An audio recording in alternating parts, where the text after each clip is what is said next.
نحمده ونصلي على رسوله الكريم أما بعد فأعوذ بالله من الشيطان الرجيم بسم الله الرحمن الرحيم قال الله تبارك وتعالى في القرآن المجيد والفرقان الحميد يا أيها الذين آمنوا قوا أنفسكم وأهليكم نارا وقودها الناس والحجارة أعدت للكافرين وقال تعالى ها أنتم هؤلاء تدعون لتنفقوا في سبيل الله فمنكم من يبخل ومن يبخل فإنما يبخل عن نفسه والله الغني وأنتم الفقراء وإن تتولوا يستبدل قوما غيركم ثم لا يكونوا أمثالكم وقال النبي صلى الله عليه وسلم العلم صلاحي وقال أيضا رأس العلم معرفة الله صدق الله العظيم درود شریف پڑھو اللهم صل على سيدنا ومولانا محمد وعلى آل سيدنا ومولانا محمد وبارك وسلم اللهم صل على سيدنا ومولانا محمد وعلى آل سيدنا ومولانا محمد وبارك وسلم اللهم صل على سيدنا ومولانا محمد وعلى آل سيدنا ومولانا محمد وبارك وسلم میرے عزیز بھائیوں اور بزرگوں،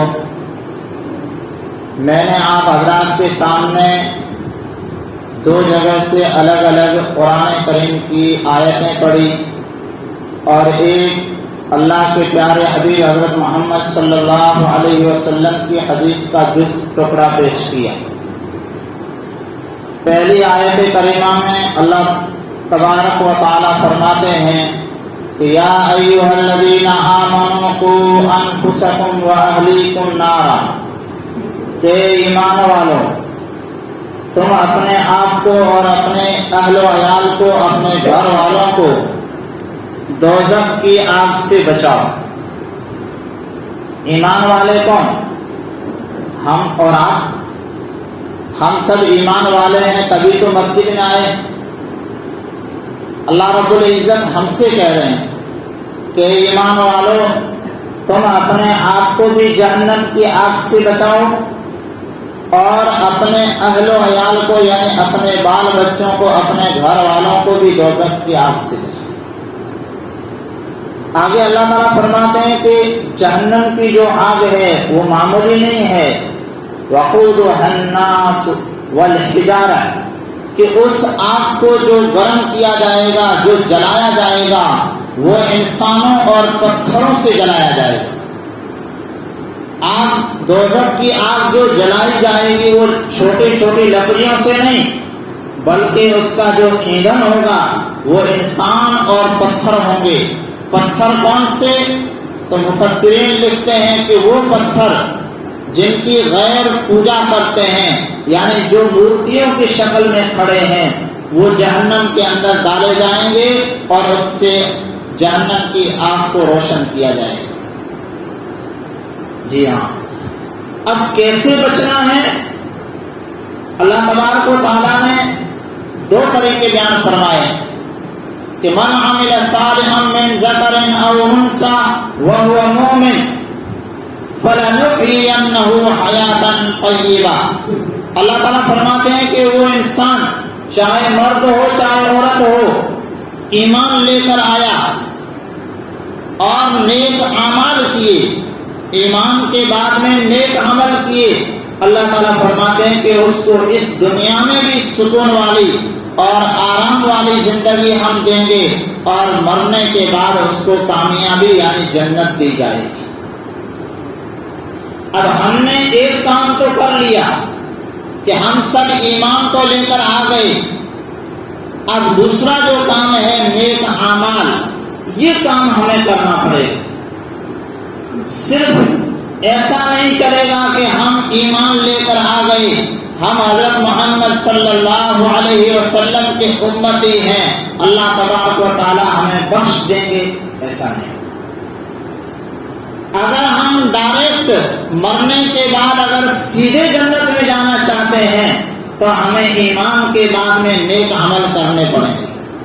اگر نیک عمل نہیں کریں گے، یہاں رہتے ہوئے اگر ہم نے من مانی زندگی گزاری اور ہم نے نیک اعمال کی کوئی پرواہ نہیں کی تو مرنے کے بعد میں ڈائریکٹ یعنی سیدھے طور پر جنت ہرگز نہیں ملے گی۔ ہاں، ایمان والا جہنم میں اپنی سزا بھگت کر بعد میں جو ہے وہ جنت میں لایا جائے۔ تو جہنم کی سزا اگر کچھ وقت کے لیے بھی ہو تو وہ معمولی سزا نہیں ہے میرے عزیز بھائی، بڑی زبردست اور سخت سزا ہے۔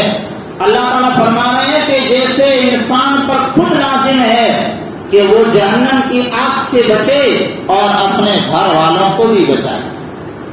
گھر والوں کو کیسے بتایا جائے گا؟ تو فرمایا کہ سب سے پہلے بچے کو دین کی ضروری تعلیم دینی پڑے گی، قرآن کی تعلیم دینی پڑے گی، اور اس کو یہ تعلیم دینی پڑے گی کہ اللہ کا حق کیا ہے، اللہ کا فرض کیا ہے، اللہ کے رسول صلی اللہ علیہ وسلم کا ہم پر کیا جو ہے حکم ہے، یہ ہمیں جاننا پڑے گا۔ اور اس کے بعد میں یہ جاننا پڑے گا کہ فرض کیا ہے، یعنی مال کے اندر یہ جاننا پڑے گا کہ حرام کیا ہے اور حلال کیا ہے، اور تیسرے نمبر پر یہ جاننا ہے کہ لوگوں کے حقوق کیا ہے، بھائی کا حق کیا ہے، باپ کا حق کیا ہے، ماں کا حق کیا ہے، پڑوسی کا حق کیا ہے۔ یہ سارے کے سارے حق اگر جان لے گا تو اس کا مطلب یہ ہے کہ ہم نے بچے کو دین کی ضروری تعلیم دے دی۔ جب وہ ضروری تعلیم حاصل کر لے گا تو اس کے لیے اب جہنم سے بچنا آسان ہو جائے گا۔ اگر ہم نے بچے کو ضروری تعلیم نہیں دی، اگر ہم غافل رہے، ہم نے اپنے بچوں کی پرواہ نہیں کی، تو قیامت کے دن یہ ہماری نمازیں اور یہ ہمارا جمعہ میں آنا یا وقتاً فوقتاً جو ہے قرآن مجید پڑھ لینا یا تسبیح پڑھ لینا، یہ ہمیں جو ہے جنت میں نہیں لے جا سکے گا۔ کیوں؟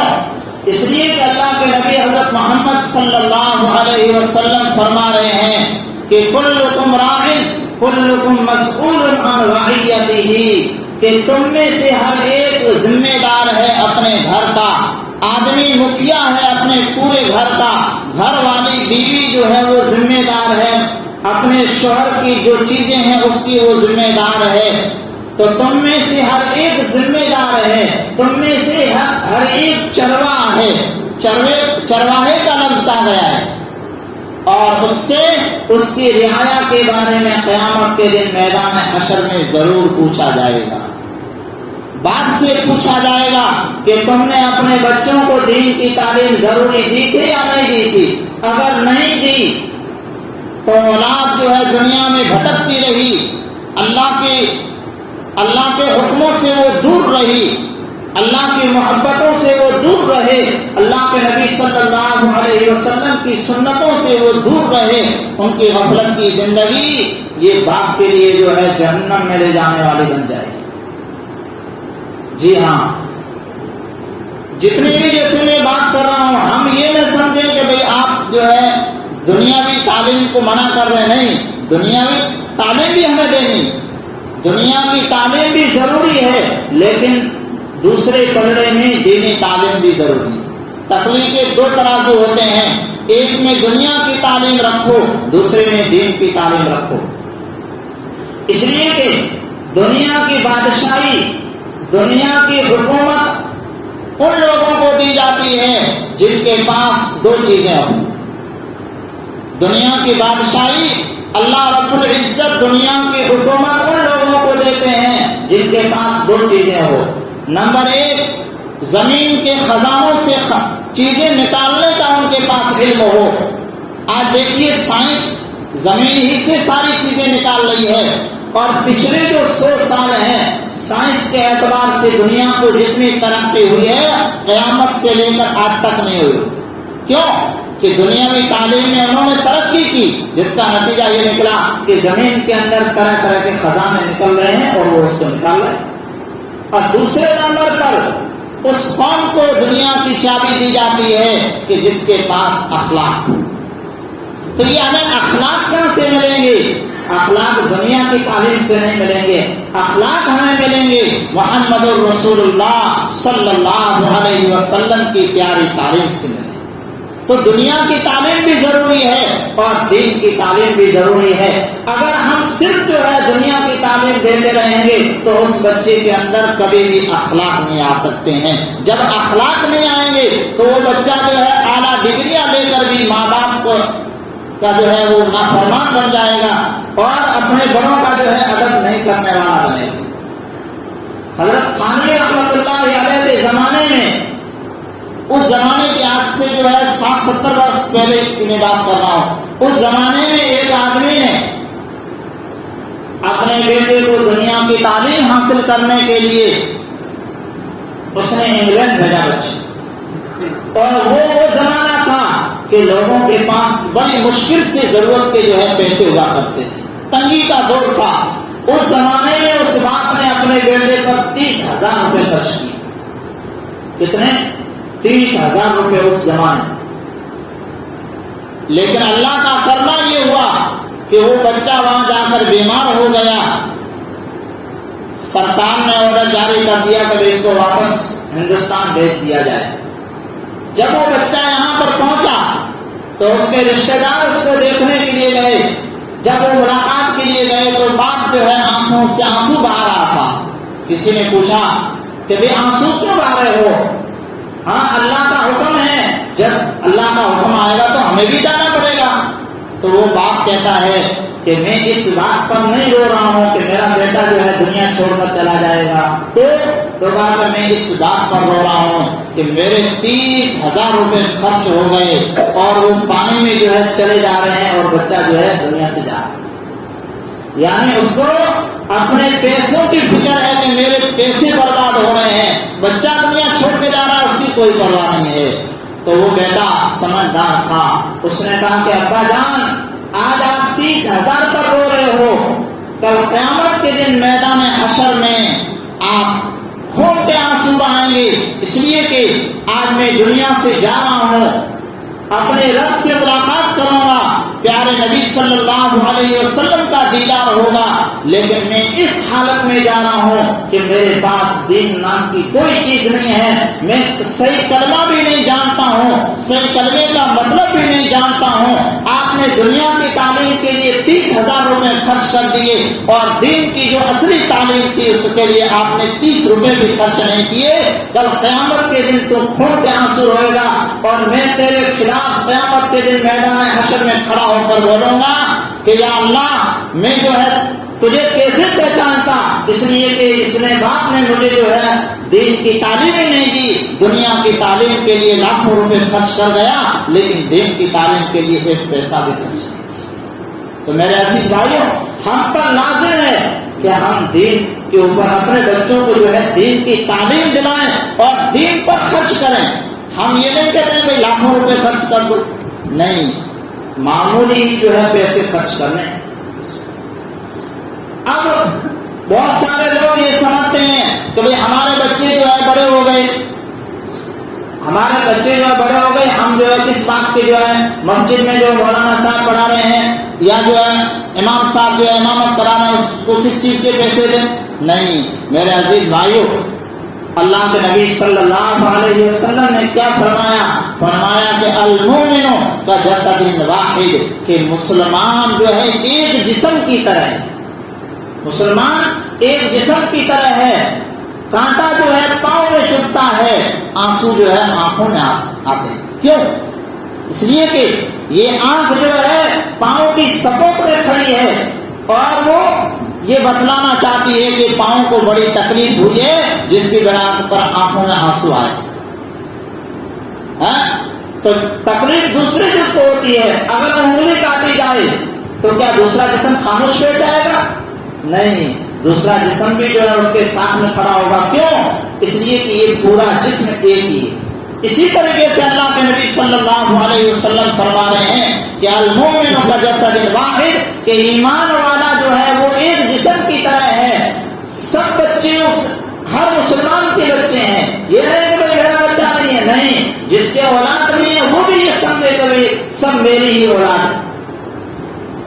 اس لیے ہم پر لازم ہے کہ ہم سب جو ہے اس کام میں شریک ہوں.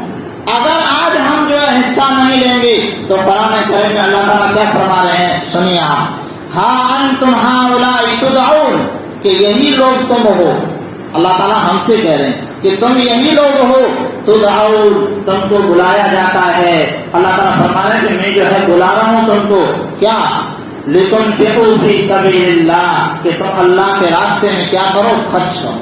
یعنی دین کے لیے اور قرآن کے لیے تم کیا کرو؟ خرچ کرو.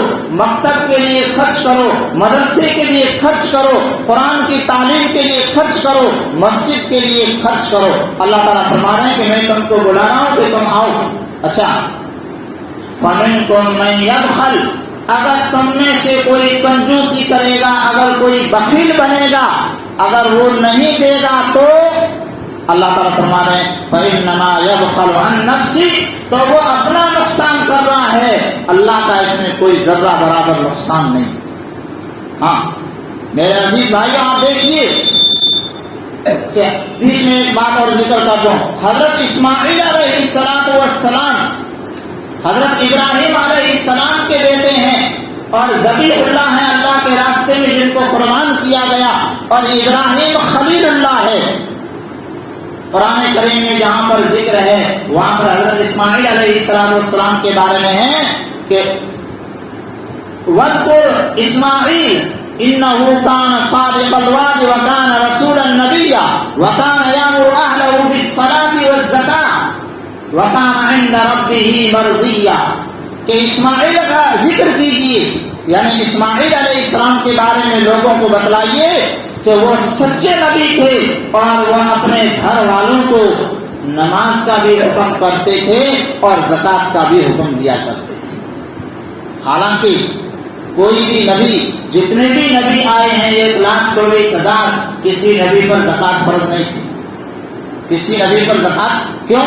اس لیے کہ انہوں نے پیسے جمع ہی نہیں کی 12 مہینے. جب جمع نہیں کریں گے تو زکوٰۃ کیسی؟ لیکن نبی کے گھر والی اگر اس کے پاس پیسے جمع ہو جائیں گے، اگر اس کے پاس زیورات وغیرہ ہوں گے تو اس پر زکوٰۃ فرض ہوگی. اس لیے فرمایا کہ وہ اپنے بال بچوں کو نماز کا بھی حکم دیتے تھے اور زکوٰۃ کا بھی حکم دیتے تھے. ہم میں سے کتنے ہیں جو اپنے گھر والوں کو نماز کا بھی حکم دیتے ہوں اور زکوٰۃ کا بھی حکم دیتے ہوں؟ شاید ہی کوئی ہوگا. ہمیں اپنی ہی فکر نہیں ہے، دوسروں کی کیا فکر؟ خود تو ڈوبے ہیں صنم، تمہیں بھی لے کر ڈوبیں گے. ہاں موڑی جو ہے کہاں سے بھی گھر جاس. اس لیے میرے عزیز بھائیو، ہم پر یہ چیز لازم ہے کہ ہم اللہ کے راستے میں خرچ کریں. یہ نہیں کہ بھائی پوری دولت ہی لٹا دو، نہیں، جو اللہ کا حق ہے وہ تو دے دو. اللہ کا حق نہیں دے رہے ہو تو پھر جو ہے تم سے بڑا کوئی ظالم نہیں ہو.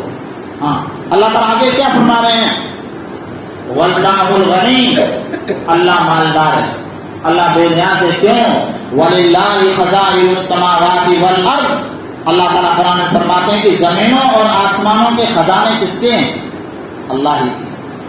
سارے کے سارے زمین کے خزانے. بھائی ہم زمین سے مال نکال رہے ہیں لیکن یہ خزانے کس کے ہیں؟ اگر پیٹرول زمین سے آ رہا ہے تو اس زمین میں پیٹرول ڈالنے والا کون؟ اگر اس زمین سے ہم ایندھن لے رہے ہیں گیس کی شکل میں تو اس زمین میں گیس ڈالنے والا کون؟ اگر ہم لکڑیاں لے رہے ہیں آگ جلانے کے لیے تو لکڑیوں کو، درختوں کو اگانے والا کون؟ تو سب کے سب خزانے کس کے ہیں؟ اللہ کے ہیں. اللہ تعالیٰ فرماتا ہے واللہ الغنی، اللہ بے نیاز ہے، وانتم الفقراء، اور تم کیا ہو؟ فقیر ہو. سب اللہ کے محتاج. صبح اٹھتے ہی اگر چائے نہیں ملے گی تو کہاں جائے گا؟